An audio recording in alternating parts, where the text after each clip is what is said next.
Warahmatullahi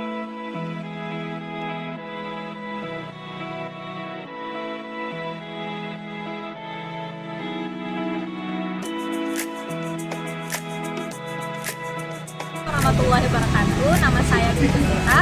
Saya alumni peserta pelatihan barista di Balai Latihan Kerja Banda Aceh.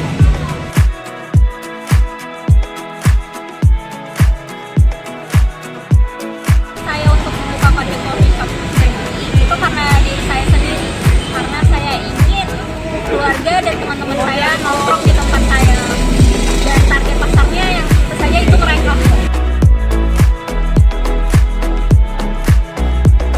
Setelah saya mengikuti pelatihan di BLK Banda Aceh, saya lebih percaya diri untuk membuka usaha kedai kopi sendiri.